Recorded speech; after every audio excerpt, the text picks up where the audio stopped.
¿Lo que estás haciendo hoy te acerca a donde quieres estar mañana? Invierte con sentido y pon tu dinero a trabajar para tus objetivos. Ingresa a www.tibalsa.com y empieza a crear tu cuenta de corretaje desde hoy. Bienvenidos a Economics Data, tu podcast de finanzas. Aquí hablaremos ligerito y de manera sincera de dinero, donde juntos convertiremos lo difícil en fácil. Y claro, llevaremos nuestras finanzas a otro nivel. A partir de ahora, tus numeritos estarán como si nunca hubieras cometido errores. Por un pasado eleccionador, un presente sano, un futuro prometedor y un bolsillo agradecido. Para eso estamos. Síguenos en Instagram, Facebook, TikTok, LinkedIn y Twitter. @EconomicsData. Bienvenidos a un nuevo episodio de Economics Data, tu podcast de finanzas. Yo soy Laura. Y yo, Kimberly. Y hoy, Kim, venimos a traer un tema, balancear, unir la economía, las finanzas, con el impacto que pudiera tener un año electoral como es el que tenemos este año en nuestro país. Sí, la verdad que cada cierto tiempo el público nos pide volver a tocar el tema economía. Pero actualmente, o sea, ¿cómo estamos ahora? ¿Qué tenemos que ver? Y cómo esto se traduce a lo que nos importa, que es nuestro bolsillo. Y cómo yo entiendo lo que dicen las noticias. ¿Qué es eso del PIB, de que la tasa de cambio, o cuánto recibimos eso de la tasa de cambio que está subiendo? ¿Qué eso significa para mi bolsillo? La pregunta del millón, ¿qué está pasando con el dólar? ¿Qué está pasando, Dios mío? Entonces, hoy no vinimos solas. Quisimos invitar a un profesor de Kimberly de economía, que también es economista como nosotras y es socio director de analítica, Raúl Ovalle, para que con su expertise nos ayude a entender todo lo que está pasando en la economía dominicana con cucharitas. Bienvenido, Raúl. Muchas gracias por la invitación. Feliz de estar con ustedes. Gracias, Raúl. Bueno, como Laura mencionaba, Raúl fue profesor de macroeconomía 2, ¿verdad? Porque habían 2. Había macroeconomía 1 y 2. Real y macroeconomía 2 monetaria. Exacto. A mí me tocó macroeconomía 2 con mi querido Raúl. Y todavía me acuerdo de sus clases porque sus exámenes, señor, eran de 7 páginas. Yo no podía creerlo. Mi primer examen fue como que 7 páginas para 1 hora. Yo no podía creerlo. O sea, que yo salí de ahí. Que le dije, Raúl, mira, pase lucha con tu materia, la verdad. Y por otro lado, yo estaba estudiando al mismo tiempo que Kimberly. Pero yo le huí a Raúl. O sea, a mí me dijeron como que, mira, hay 3 profesores de esta materia. No. Exámenes difíciles. Exámenes que tú lees. Yo no me enteré. Yo llegué tarde a esa conversación. Kimberly llegó tarde a prematricular ahí. Sí. Y me dijeron, mira, tú vas a aprender lo necesario, pero es más llevadero. Entonces, Raúl, yo te huí. Yo no puedo ser mi propio abogado del diablo, ni mi propio defensor, pero era una época que disfruté obviamente mucho a mí, y les recomiendo a cualquiera que si pueden, en aquella cosa que le apasione, traten de enseñar, de educar. La pedagogía es una forma de transmitir conocimientos que uno tiene o que uno aspira a tener, y estoy seguro que hubo oportunidades, pero yo quisiera pensar que muchos de los que salieron de la clase, en alguna medida, salieron con una preparación rigurosa y digamos como macroeconomista en este caso. Sí. Qué pena que tuviste que huir, pero tuve la experiencia a través de mi amiga Kimberly. Sí, y Raúl, tú decías algo muy interesante detrás de cámaras que nos gustaría que lo repitieras. La parte de que uno se queda con la imagen. Ya. No, comentaba eso porque veía casi sonrojada, como Kimberly decía, qué trauma esa clase. Y decía, ¿eso fue hace cuánto? Eso debió de haber sido 2012 quizás. No, 2015. A 15. Entonces uno tiende, los seres humanos tienden a recordar o quedarse con el último recuerdo de un ser humano. Y a veces uno minimiza el hecho de que las personas cambian, evolucionan, maduran, las experiencias nuevas que van teniendo alimentan una nueva quizás forma de ser y demás. aunque no estoy dando clase ahora, Kimberly, creo que si ahora te tocara, posiblemente fuera distinto. Las páginas del examen final no cambiarían. Esa parte, esa 7 páginas. Eso no cambiaría. Mira cómo me acuerdo hasta del número, pero ciertamente, Raúl, luego de esa clase, o sea, no volví jamás a una clase tuya. Y hace como un año me tocó de espectadora en un evento de finanzas, bueno, de economía, que tú estabas hablando un poquito de economía básica, cómo estábamos, cómo nos estábamos proyectando.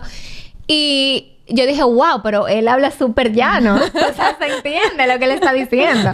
Entonces ahí sí cambió la percepción. Ahí yo dije, wow, él habla súper llano. Y realmente teníamos desde hace tiempo queriendo invitarte al podcast para hablar de este tema, economía principalmente, pero de igual forma, de una forma muy directa, muy sencilla, para que hasta el que no sea economista pueda entender lo que hablamos aquí. No, con mucho gusto, y no quiero quizás extender demasiado la introducción, pero en otra coincidencia cósmica, quizás Laura no lo recordará, pero la primera vez que yo salí en cámara alguna vez fue su madre, que me hizo una entrevista, o mejor dicho, yo fui a su programa, Agenda Económica. Ajá, Agenda Económica. Hace años. Deben de ser, sí, quizás casi 15 años. Sí. Que estaba y que descanse en paz don Luis Núñez en ese momento junto con ella. Sí. Y entonces les exhorto a que no busquen eso en Google ni en YouTube.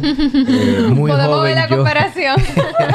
Pero sí, estoy siempre muy agradecido y obviamente le tengo mucho aprecio y cariño a tu madre. Igualmente, mira, ella a ti también. Mira aquí cómo la vida nos une de alguna forma al final. Bien. Entonces, Raúl, sin más preámbulo, vamos directo. Cuéntanos de cómo estamos en República Dominicana, o sea, cómo está la economía actualmente. Estamos en febrero 2024. Es una pregunta interesante porque la respuesta siempre va a ser depende a quién le preguntes. Si nos vamos a nivel de los hogares y pensamos en lo que han sido las consecuencias del COVID sobre el consumo de la familia, o si se quiere el poder adquisitivo, esa habilidad de con el mismo salario que tenemos poder adquirir una mayor cantidad de bienes, en general la data sugiere que las familias de menor ingresos están después de COVID con una capacidad de poder de compra más deteriorada que lo que se tenía antes de la pandemia. Y esto a pesar de todos los esfuerzos que ha realizado el gobierno en cuanto a subsidios, que han sido muchos los que se han estado otorgando. Y de hecho, esto también, si consideramos el resto de los países de la región, el resto de la región está incluso peor. Las familias de menores ingresos en otros países les han ido incluso peor que en el caso de República Dominicana. Sin embargo, cuando uno lo mira a nivel macroeconómico, si pensamos en la capacidad que ha tenido el país de recuperarse, República Dominicana ha tenido post-COVID la tasa de crecimiento promedio más elevada de toda la región. República Dominicana ha sido un receptor de inversión extranjera directa de forma además diversificada a través de sectores como turismo, sectores como el inmobiliario, el energético, la zona franca, que actualmente están en máximos históricos. No habíamos tenido tanta inversión como la que estamos teniendo en este momento. Entonces, las calificadoras de riesgo que evalúan también el país junto con el Fondo Monetario Internacional han mejorado nuestras perspectivas tan temprano como en enero de este año. Standard & Poor's lo hizo. Entonces, fíjate que la historia de República Dominicana dentro de la región latinoamericana, que ha sido de hecho una región afectada por turbulencia, no solamente en el ámbito económico, también social y político, pues República Dominicana se ve como una especie de oasis dentro de, si se quiere, una especie de desierto, y esto es algo en principio positivo. Yo de hecho te podría decir que me luce a mí que estamos frente a uno de los mejores episodios de potencial crecimiento que haya tenido República Dominicana en muchísimos años. Sí. Sí. Incluso, tú hablando de eso, nosotros estamos viendo un artículo que salió precisamente ayer, que el FMI proyecta de que en los próximos 40 años República Dominicana pudiera convertirse en una economía avanzada. ¿Qué piensas de esto? Porque primero, define con cucharitas economía avanzada para los oyentes y luego tu opinión. Sí, mira, esos son unos análisis que hace el Fondo Monetario Internacional donde calcula un concepto que en economía se llama convergencia, y es esta habilidad que tienen algunas economías para, a través del tiempo, a través del crecimiento que van generando, parecerse, si se quiere, a economías avanzadas. Y economías avanzadas son economías de alto ingreso. Pensemos en Estados Unidos, que tienen PIB por habitantes o per cápita bastante elevado. Pensemos en economías europeas, Alemania, Francia, etcétera. Algunas asiáticas como Japón. Entonces, lo que se calcula es, bueno, cómo anda el PIB per cápita de República Dominicana, por ejemplo, hoy, que debe de andar alrededor de los $15,000, contra el de Estados Unidos, que quizá anda más cerca de los 60 y tantos. Entonces se calculan estos porcentajes y se evalúa si en el tiempo permanecen las tasas de crecimiento que se están viendo actualmente, cuánto tiempo para llegar a unos niveles de PIB per cápita, unos porcentajes que se acerquen cada vez más al de esas economías avanzadas. Entonces, como República Dominicana durante los últimos 50 años ha tenido el mayor crecimiento de PIB per cápita de toda la región latinoamericana, wow. Entonces te calculan, bueno, si eso se mantuviese en el tiempo, seguramente que se podría llegar a hablar de esos niveles de ingreso. El ingreso per cápita o el PIB per cápita es una de muchas medidas cuando se habla de economía avanzada. Hay un sinnúmero de otros indicadores donde el país tiene muchas oportunidades, temas vinculados, por ejemplo, a educación, temas vinculados en general a todo lo que tiene que ver con la provisión de servicios públicos, salud, infraestructuras. Hay todavía muchas brechas sociales que República Dominicana tiene que combatir, pero se combaten, la mejor manera de hacerlo es creciendo, porque en ausencia de crecimiento, como otros países de la región, o de elevada volatilidad en crecimiento, en inflación, etcétera, se dificulta que estas brechas sociales se vayan reduciendo en el tiempo. Wow, excelente. Y una pregunta, con lo que tú decías al inicio, de que la población con menores ingresos no se ha recuperado si lo comparamos antes del COVID. Pero por otro lado, esas mismas personas están leyendo en las noticias como que así hay mucho crecimiento en República Dominicana. ¿Esto a qué se debe o por qué no se está traduciendo, o sea, directamente a esta población con menores ingresos? ¿Sería algo de desarrollo económico, lo que comentabas, que no necesariamente va ligado al crecimiento, o sea, no están a la par? Sí, mira, el crecimiento es una cosa curiosa porque no se derrama de manera igual a través de los distintos segmentos de ingresos de la sociedad. Y aquí yo quiero insistir de que esa población que todavía no ha recuperado el ingreso, el poder adquisitivo que tenía antes de COVID, estuviese mucho peor si las autoridades no hubiesen implementado los programas que han venido implementando. Entonces eso llama a que seguramente estos programas van a tener que continuarse implementando, uno. Y dos, esa misma población estuviese también mucho peor si el país no estuviese creciendo lo que está creciendo. Entonces, a veces se dice, bueno, con la macroeconomía no se va al supermercado. Y yo, como macroeconomista, me sonrío irónicamente y digo, en realidad sí, porque si tuviésemos una crisis macroeconómica, como la tienen algunos otros países, como la está atravesando Argentina, entonces todos nosotros sintiéramos de manera muy personalizada lo complejo que sería operar en un entorno tan volátil. Entonces, quizás mi reflexión es que la data nos sugiere que todavía no se han recuperado esos niveles de ingreso a los niveles pre-COVID. Es posible que, dependiendo de cómo se calcule, estén cerca, dije ingreso, el poder adquisitivo, es posible que esté cerca de 10% por debajo en alguna de esas familias de lo que se tenía antes de que haya llegado la pandemia. Pero esto es reconocer que la pandemia fue un choque tan fuerte para la economía que generó cicatrices. Y esto es una de las cicatrices y esto se va a continuar combatiendo. Estaban peor al año de la pandemia. Estuvieron peor al segundo año. Entonces se viene reduciendo esta brecha y yo creo que en los próximos 24 meses posiblemente, si vuelven y me invitan al podcast, les puedo traer una data actualizada y no me cabería la duda que de repente yo les diga, ¿se recuerdan de que yo les había mencionado que el poder adquisitivo estaba por debajo del nivel prepandemia? Pues ya eso quedó corregido. Y eso se corrige, insisto, con una economía creciendo de manera estable. Wow. Raúl, estamos en 2024, año electoral. ¿cómo podríamos decirle a la gente qué esperar económicamente hablando en un año electoral? Porque usualmente 2020, ¿verdad? 4 años antes, 2016, la gente como que se siente el temor. ¿Qué va a pasar? Déjame cambiar mi dinerito a dólares. Como que hay mucha incertidumbre siempre. Pero realmente, ¿qué sucede en años electorales?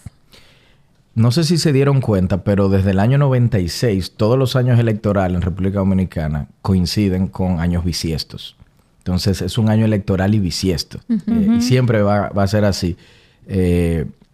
Por supuesto, a menos que se cambie el calendario electoral dominicano. Esa pregunta que hace Kimberly es sumamente interesante porque la literatura económica se ha estudiado. El impacto que tiene el proceso electoral en la economía y, de hecho, que podría tener la economía en un proceso electoral también. Yo creo que vale la pena reconocer que a nivel de las decisiones de consumo de los hogares, de las decisiones de inversión de las empresas y de las decisiones que tienen los inversionistas internacionales sobre la República Dominicana. Eso que decía yo al principio de que estamos atravesando un boom de inversión extranjera directa.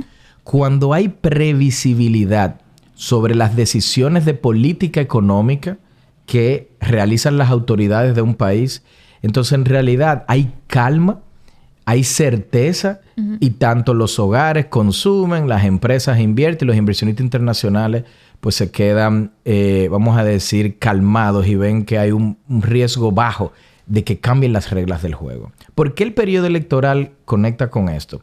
Porque en un mundo o en países donde hay polarización social, ya sea por una ideología, pensemos en el caso de Argentina, que quizás es el que tenemos más fresco, donde pasamos de un mundo, de una política económica más de protección social, tamaño del gobierno elevado, intervención estatal elevada, a un mundo, en el caso de Milei, prácticamente opuesto, donde hay un rol muchísimo mayor para el empresariado, etc. Para los inversionistas, ese cambio en el péndulo es algo que tiende a hacer que cambien decisiones sobre si invierten o no. Normalmente, los inversionistas van a favorecer políticas asociadas a una economía de mercado, como es el caso de Milei en Argentina. Entonces, si el gobernante de derecha o de izquierda va a ser una decisión importante a la hora de invertir o consumir. ¿Cómo conecta esto en República Dominicana? A nivel del torneo electoral, ya sean los candidatos de oposición o las autoridades gubernamentales, todas han manifestado, y así ha sido durante 50 años en nuestro país, una preferencia por políticas económicas ortodoxas, si se quiere, políticas económicas alineadas a los principios de economía de mercado. Y por lo tanto, no hay mayores riesgos y temores de que si hubiese un cambio de gobierno o si se mantiene el gobierno vigente, las políticas económicas van a cambiar de una manera rotunda. Eso es un elemento que yo creo que diferencia a República Dominicana positivamente del resto de los países de la región. Un último elemento que yo creo que sí vale la pena mencionar es que tiende a ocurrir que cuando un gobernante, cuando concluye un ciclo electoral, quien sea que gane, es el momento donde tiene el mayor apoyo político. Y típicamente las reformas que se tienen que implementar, pensemos en una reforma fiscal, por ejemplo, tienden entonces a implementarse justo después del proceso electoral. Entonces, eso es otra forma de cómo, en este caso, el proceso electoral puede estar condicionando lo que sería un cambio en las reglas del juego, en este caso a nivel tributario y o de gasto público a nivel fiscal. Entonces son dos elementos, yo les diría, de cómo se relacionan ambas cosas. Pero para un inversionista extranjero, por ejemplo, ¿tú entiendes que le llegue esa señal? O sea, ¿tú entiendes que en este año igual siguen con el mismo ritmo de inversión? Totalmente. De hecho, The Economist hace muy poco publicó un artículo, o mejor dicho, un indicador que anualmente hacen sobre polarización política en la región. ¿Puedes traducirlo eso? Es, vamos a decir, la variabilidad dentro del escenario político que hay entre una ideología más asociada a una izquierda alejada de política económica de mercado y una ideología más asociada a derecha, vinculada a políticas económicas que son pro mercado. Un extremo sería Cuba, algo completamente alejado a políticas pro mercado, y un extremo derecho sería el caso argentino, con lo que Milei ha estado intentando de implementar. Entonces, por ejemplo, tú tienes países, Colombia actualmente está siendo gobernado por un gobernante más hacia el extremo izquierdo. Argentina viene de la izquierda y acaba de moverse al derecho. Ese péndulo en República Dominicana prácticamente no lo tenemos. Exacto. Entonces, la señal a tu pregunta es de que sí, de que Dominicana no sufre de esa enfermedad que sí está en el resto de los países de Latinoamérica, de polarización. En ese sentido. O sea, que un año electoral aquí en República Dominicana no se siente igual como un año electoral en otro país. Claro. Y además, no se siente igual en nuestro país hoy que como se sentía quizás hace 20 años también. Eso también hay que decirlo. Aquí hubo una experiencia en el año 2012 y fue que durante ese año el déficit fiscal que terminó ejecutándose fue superior a lo que se había previsto, de un modo que los inversionistas lo tomó por sorpresa. Y eso llevó a que las calificadoras de riesgo del momento nos redujeran la calificación. Es como que en la nota del examen el profesor dijo, ya usted no tiene la calificación elevada, sino que se la vamos a reducir porque terminó ejecutando una política que usted no me había avisado. No fue tanto el monto del déficit, fue que no se lo estaban previendo. Desde ese momento, estamos hablando del 2012 a la fecha, han pasado ya 4 elecciones.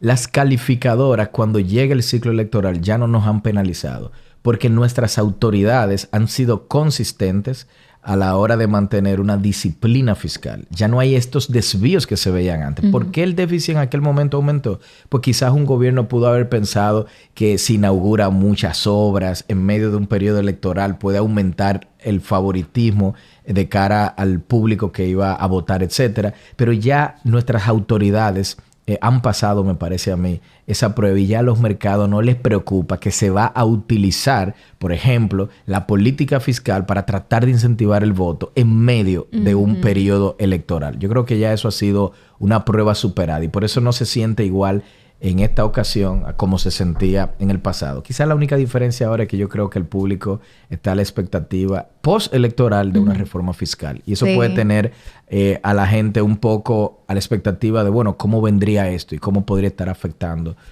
a los hogares, a las empresas, etcétera. ¿Entiendes que el año electoral afecta el tipo de cambio?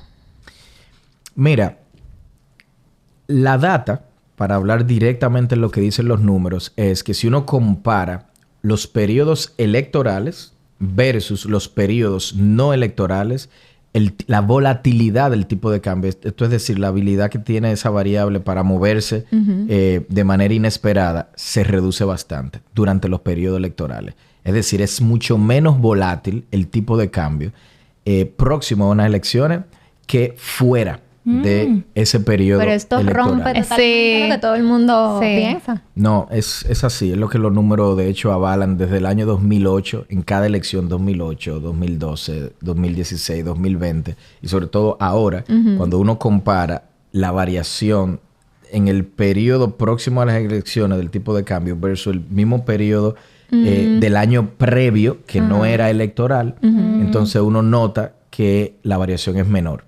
Entonces, eso es simplemente lo que dicen los números. Sin embargo, esto hay que contextualizarlo con cuál es el entorno económico que caracteriza, por ejemplo, 2024. Tenemos, y aquí voy a entrar en un poco de detalle que es relevante para responder al tipo de cambio, y es el concepto de cómo las tasas de interés se vinculan. En Estados Unidos, el Banco Central Americano, para controlar la inflación, requirió de incrementar tasas de interés. Y cuando el Banco Central Americano incrementa las tasas de interés, entonces los instrumentos financieros y del mercado de valores americano se vuelven más atractivos relativo al resto de los instrumentos de otro mercado como el dominicano. Y como se vuelve más atractivo, eso presiona a que desde el resto del mundo y también desde nuestro país, parte de los dólares se vayan a demandar esos instrumentos. Entonces, como el Banco Central Americano, la Reserva Federal, tiene esas tasas tan elevadas actualmente, eso genera una presión sobre nuestro tipo de cambio y de hecho restringe la habilidad que tiene nuestro Banco Central de ejecutar una política monetaria de reducción de tasas, porque tiene fuera una tasa de interés más alta. Y esto es lo que está llevando a que en este 2024 y desde la segunda mitad sobre todo del 2023, haya una percepción de que el mercado cambiario está operando de una manera un poco diferente. Pero es natural. ¿Por qué es natural? Porque el ambiente de tasas de interés no lo habíamos visto en 40 años. Y es importante esa aclaración porque en términos de las divisas que llegan a la República Dominicana, estamos en máximos históricos. Estamos en máximos históricos en inversión extranjera directa. En turismo, llegadas, vimos el año pasado que superaron los 10 millones de visitantes. Estamos en máximos históricos de remesas.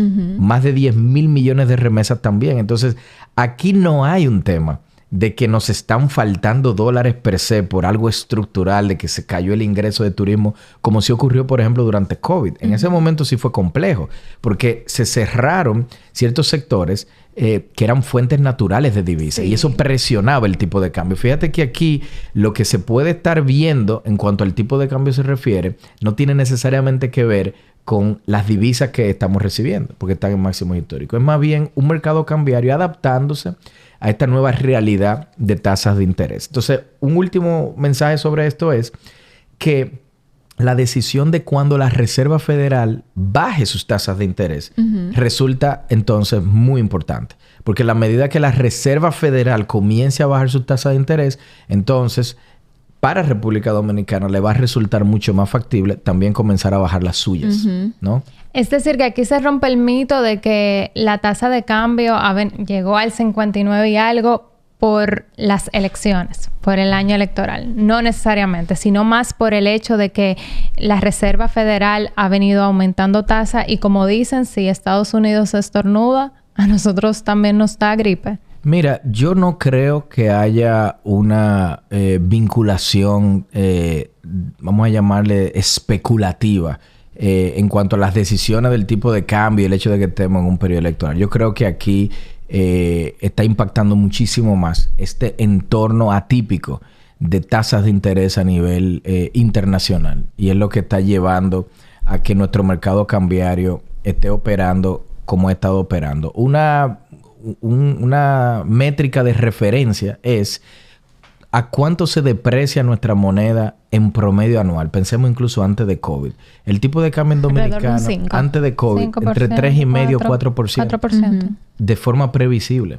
Cuando llega COVID, ese número llegó a estar en el 2020 en cerca de 10, o sea, casi 3 veces el promedio pre-COVID. En ese momento, insisto, aquí hubo sectores como el turístico, industria como la turística, que se cerraron durante unos meses y eso afectó la disponibilidad de divisas. Las autoridades compensaron eso emitiendo deuda, que fue algo positivo, pensémoslo como un seguro en ese momento.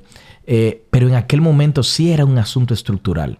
Pero eso fue ese choque específico. Cuando yo analizo el 2024, yo no estoy viendo que tenemos un problema de que de repente no nos están llegando dólares de algún sector para nada. Y el tipo de cambio, de hecho, ahora a febrero de 2024, de forma interanual, tiene una depreciación más o menos en alrededor del 4%. Que contra es lo el habitual. año pasado. Exactamente. Eso mismo te iba a decir, que básicamente este movimiento del dólar es normal, o sea, es natural. Es una coyuntura y, digamos, en la ciudadanía que no necesariamente está mirando estos números todo el tiempo, puede, en medio del torneo electoral, tener estas percepciones, pero cuando uno se va a los números y a la data real, hablan por sí solos. Claro, la realidad es que no hay actualmente una gran diferencia y la volatilidad, de hecho, en este 2024 lo que ha hecho es que se ha venido reduciendo en el tipo de cambio. Eso es algo que uno no ve. Y el consumidor que no ve esas variables económicas solo ve, está llegando al 60, pero lo comparaste con el febrero, con la tasa interanual que se ha venido depreciando, lo habitual. Claro, claro. Raúl, mencionabas que cuando la querida Reserva Federal pueda empezar a bajar sus tasas, pues en República Dominicana también, como que nos dan luz verde para poder también hacerlo. Pero ¿se puede prever qué tanto puedan bajar aquí en República Dominicana la TPM? Mira, actualmente la TPM está en 7%. La tasa de política monetaria es la tasa a la que, vamos a decir, una de las principales tasas que generan la evolución de las otras tasas de interés de los productos financieros, de los productos incluso del mercado de valores, etc. 7% es elevado y es considerado una política monetaria restrictiva. Una tasa de interés de política monetaria entre 5,5% y 6% se considera como neutral. Y una tasa por debajo del 5% se consideraría expansiva. Y expansiva aquí quiere decir que incentiva a los hogares a consumir más de lo que lo harían contra, por ejemplo, un entorno de tasas elevadas como ahora que los frena. Lo mismo para las empresas y demás. Entonces, sobre reducir la tasa, claro, la tasa es tan restrictiva y normalmente se vuelven restrictivas cuando hay riesgos inflacionarios. Pero ya el riesgo inflacionario caducó porque el Banco Central Dominicano logró controlarlo. O sea que claramente la dirección del cambio de la tasa es hacia una reducción que uno esperaría ocurra más hacia la segunda mitad de este año, porque es cuando se anticipa la Reserva Federal va a estar reduciendo sus tasas de interés. ¿Qué tanto la Reserva Federal reduciría su tasa de interés? La propia Fed tiene en sus proyecciones de diciembre una reducción estimada de 75 puntos básicos. Es decir, actualmente está en un rango de 5.25, 5.50. Ellos están esperando que eso se reduzca a un rango de 4.50, 4.75 en todo el 2024. En el caso de la República Dominicana, una caída de la Fed de 75 puede llevar a que aquí reduzcamos nosotros la tasa en más que los 75 básicos. Entonces, yo pensaría que 200 puntos básicos podría ser un número razonable, llevarnos a terreno neutral, o si no, dependiendo de qué tanto la economía se siga recuperando, incluso que el Banco Central pueda caer en terreno expansivo, lo que implicaría bajarla por debajo del 5%. Wow. Pero ya tú lo ves a finales de año, mitad de año. A partir de junio, más o menos, sí. Es posible que nuestro Banco Central pueda tomar alguna que otra medida antes de esa fecha, pero cuando yo creo que se van a abrir las represas de la liquidez, va a ser en la segunda mitad de año. Y sobre todo, condicionado, insisto, a lo que haga la Fed. Hay un riesgo de que la Fed se mantenga todo el año. Y de eso ocurrir, entonces eso presionaría a nuestro Banco Central a quizás reducir su tasa de manera más gradual. Un poco más lenta. Exactamente. Exactamente. Okay. O sea, que en caso de que la Fed no baje, aquí no veríamos esa disminución tan drástica de los 200 puntos básicos. Claro. Podría ser menor. Y menos tan pronto. Sí, y quienes nos siguen saben qué sucede cuando bajan las tasas. O sea, ya Raúl aquí nos dijo lo que él piensa respecto a esto. Y ustedes saben que cuando la TPM baja, pues esto afecta tanto las tasas activas, pasivas, inversiones, préstamos. Entonces, nada, ya sabemos más o menos qué esperar en este 2024 y más allá. Raúl, entonces queremos hacerte una pregunta, yo diría que básicamente de cierre, que es como una tareita que podemos dejarle a los oyentes. ¿Qué tú recomiendas de ver en la página de, por ejemplo, del Banco Central? O sea, ¿qué tú les recomendarías al público que vaya a ver en esta página? ¿Cuáles indicadores tú les recomiendas? Miren, como que cojan una mascotica y empiecen a ver tales indicadores. ¿Y cómo eso se traduce a su bolsillo? Yo no le recomendaría a nadie que tome una mascota. Pero para tener una idea, por ejemplo, inflación... Yo entiendo. Pero sí creo que es importante la pregunta y hay 2 o 3 elementos que yo quisiera comentar. En principio, yo creo que es importante estar informados sobre lo que acontece en el entorno. Hay temas que a veces uno piensa que no tienen conexión alguna con nuestro país. Por ejemplo, hay una guerra en Ucrania hace 2 años. Eso está muy lejos. No, cuando estalló esa guerra, República Dominicana era el principal socio comercial de Ucrania en Latinoamérica. Exacto. Entonces, nosotros importábamos hierro de ese país. Y el hecho de que estalló una guerra allá generó que en República Dominicana hubiese escasez de acero, que a su vez hizo que el precio de las viviendas y de las nuevas viviendas aumentara. Entonces, fíjense cómo estar informado resulta importante porque, insisto, pensamos a veces que no tiene mucha conexión. Ahora hay un conflicto en el Medio Oriente. Eso está muy lejos. ¿Eso cómo nos afecta? Bueno, ese conflicto está generando una disrupción impresionante en los mercados de transporte marítimo actualmente. Y posiblemente transportar cargamento en barco, que es la principal fuente de transporte o medio de transporte del mundo, hoy está cerca de 4 veces en términos de costo a cómo estaba antes de este conflicto, lo que a su vez puede tener consecuencias sobre la inflación en la República Dominicana. Entonces, si aterrizamos algo doméstico, este concepto de mantenernos informados e interesados resulta en que sí, es importante saber cómo anda la inflación en la República Dominicana. Este es uno de los principales indicadores de estabilidad. Y de hecho, uno de los principales indicadores que mira nuestro Banco Central a la hora de tomar la decisión de política monetaria y de qué va a ocurrir con las tasas de interés. También conecta, como sabemos, el tipo de cambio.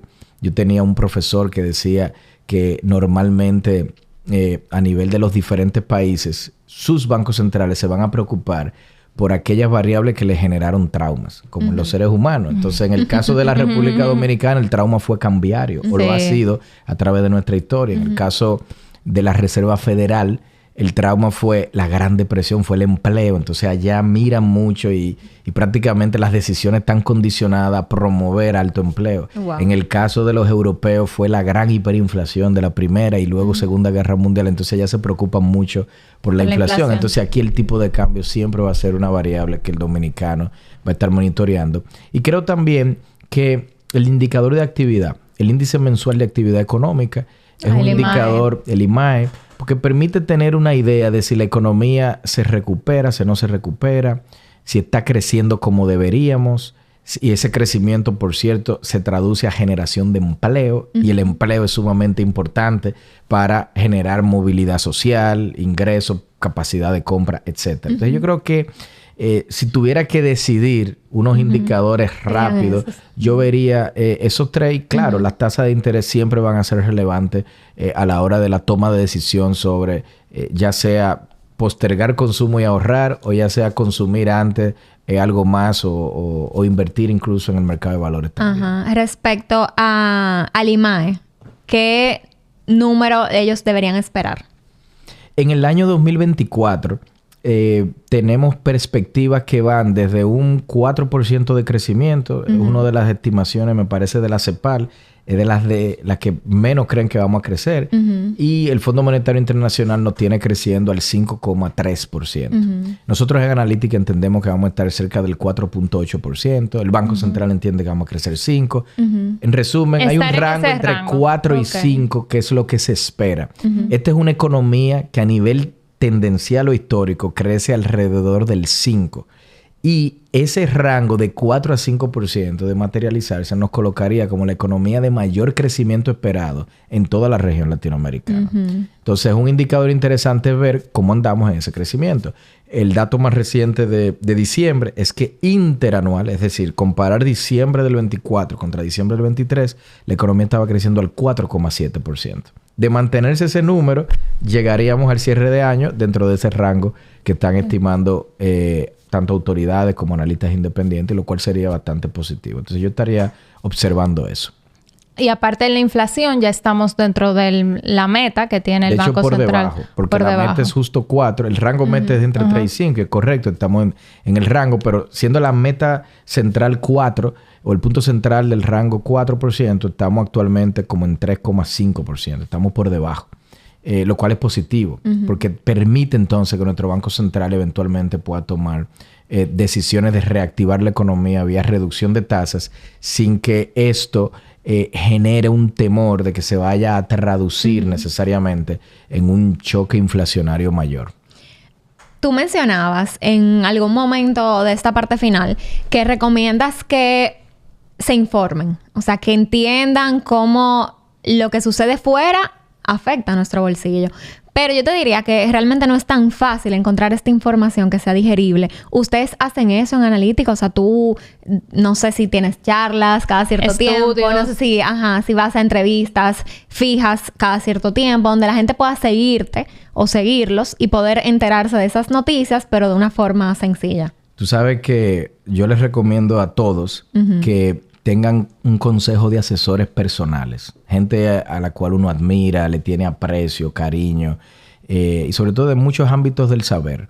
Entonces, como yo soy una persona que se podría decir medio vieja escuela, yo colecciono revistas antiguas, yo colecciono vinilos, yo soy como más de una época pasada. Me han recomendado los asesores amigos que uno tiene. Tienes que asistir a podcasts, tienes que conectarte más. Entonces, ustedes son una excelente plataforma. Y de hecho, les felicito por el trabajo que hacen. Y trataré, en la medida de lo posible, de poder intercambiar impresiones sobre estos temas. Pero sí, en Analítica con alguna frecuencia también publicamos artículos de temas de interés. Recientemente, con toda la problemática que está ocurriendo en Haití, acaba de salir uno que bajo mi autoría que publiqué, se llama RD y Haití, Senderos que se bifurcan, un guiño para los fanáticos de Jorge Luis Borges, de su libro Los senderos que se bifurcan. Y digamos, cada cierto tiempo estamos publicando sobre estos temas. Pero obviamente no somos, ni soy, ni pretendo ser la única fuente. Yo creo que a nivel internacional hay muy buenos journals, hay muy buenos... The Economist, el que mencionabas. Sí, muy bueno The Economist, el Financial Times, Project Syndicate hace unos artículos que también son extraordinarios. A las personas que les interesan temas, por ejemplo, asociados a política o relaciones internacionales, Foreign Affairs Magazine es extraordinaria. Hay muy buenos comentaristas. Esto es algo que en el pasado no se tenía el acceso que hoy se tiene. Hay muy buenos podcasts también.